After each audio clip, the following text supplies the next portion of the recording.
have recently your thoughts been able to keep you awake at night, in the middle of the night, keep you frustrated and anxious, thinking about the day ahead and how difficult everything is going to be?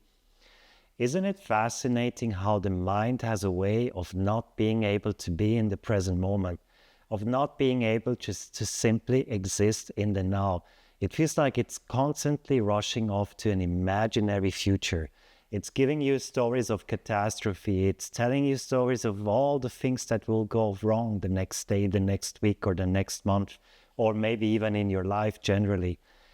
And that's cause for a lot of anxiety, for a lot of frustrating moments, and sometimes it can even outright keep you awake in the middle of the night. What's so interesting about this, that the mind is giving you this imaginary future. But I know that in those moments when you lay awake in the middle of the night, it doesn't feel like it's an imaginary future. It feels very real. It actually feels threatening to you. And I know what I'm talking about because I had so many sleepless nights during my career. Sometimes I was so exhausted the next day that I didn't even know how I would make it through the day. I felt like I had to drink 10 coffees and still push myself to make it to the evening. And then in the evening I would come home being exhausted and being worried that I might not be able to sleep because of my mind, because of all these thoughts that would pop up again. I used to meditate for many years because I thought that meditation would bring me relief, that meditation would finally solve the problem with my thoughts. It would finally allow me to have a restful sleep again. It would finally cure me of my anxiety and of all that frustration that was starting to build up. I made a crucial mistake when it comes to meditation, and that was I had the belief that meditation would help me finally stop thinking. Well, it wasn't even the idea that I could stop thinking, but actually I thought that meditation would help me learn to think of nothing. And come to think of it, if you think of nothing, you are actually thinking of something, no? Because it seems like a contradiction. And no, it's not really possible to think of nothing, because thinking of nothing feels like an effort, like a conscious effort that you have to do. And that's the very problem with thoughts. Thoughts don't appear because you consciously think them. The moment you wake up in the morning, some thoughts will pop up. Right now, as you're watching this video, some thoughts will pop up. So how do you stop these thoughts? No, meditation is not helping you to think of nothing, and it will also not be able to help you stop thinking altogether, because that was my other idea that I had. It was my wish. And I also tried to push these thoughts away because I thought eventually I will be able to not think at all. I could just push them far away. But the funny thing is, the harder you try to push the thoughts away, the harder the thoughts will bounce right back at you, maybe even more painfully than what they used to be.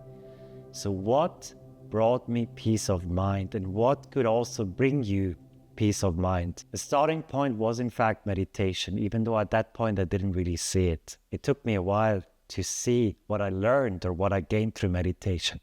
And that was the ability to start observing my thoughts. Because the moment I started to observe my thoughts, I got to the point where I realized that my thoughts are very similar to clouds. And you, as the watcher of this video, and me included, we are the very sky on which the clouds appear. So the clouds appear, the clouds disappear.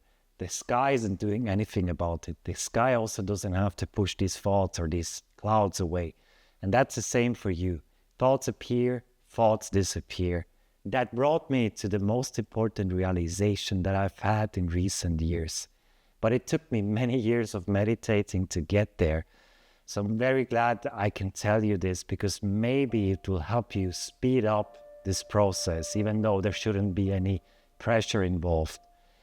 The single biggest learning that I had from meditation and from observing my thoughts was the realization that I am not my thoughts. I am not my thoughts. I finally realized that I am not my thoughts. And as I'm saying this, it sounds so obvious. But when you lay awake at night and you feel like you're an imposter, or you're not good enough, or you can't possibly handle all the work and all the stress and all the pressure, or family conversation or relationships, or maybe asking for a salary increase or asking for a promotion.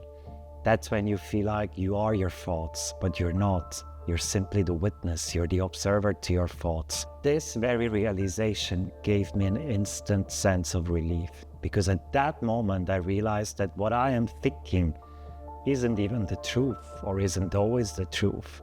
Sometimes my thoughts feel like they are made up stories, maybe based on conditioning, based on experiences that I've had, maybe based on things that I see throughout my day, can even be based on things that other people tell me. And that's very likely the same for you. But you are not your thoughts. I used to think of it as such a spiritual concept that I couldn't possibly ever understand. But maybe sometimes it even helps to not think of it as something spiritual, but as something natural, something that simply is. You don't necessarily need to understand everything, because that's the case for me too. Do I truly need to understand how thoughts appear? No, I don't. What I know is that it isn't a conscious process, at least not always. And what I know is that it's not always something that is telling me the truth about the state of myself, about who I am, about how well or how bad I am doing, but that it has the power to keep me awake. But that also means that in me, I can find this power to finally sleep well again. And the starting point was to observe my thoughts. Are you ready to give this a try? You don't need to watch any more advice from anyone. You don't need to read any book. You don't need to listen to any podcast, because the only way to get there is by experiencing this yourself. There is no need for a guru in your life. And the best thing about this is that you can do this right this very moment, right now. Stop this video and then start observing your thoughts. And once you do that, don't forget to not judge yourself for any thoughts you have. Be it a positive thought or negative thoughts. Don't judge it. Just look at the thought appearing and then also see it disappear. And then you'll get there. I'm sure about that. Thank you so much for watching. I really appreciate. If you haven't yet, please subscribe. It would mean so much to me. And I keep on making these videos, even though I advise you not to watch all of them, because whatever you need, you already have it within you. Thank you. See you soon again.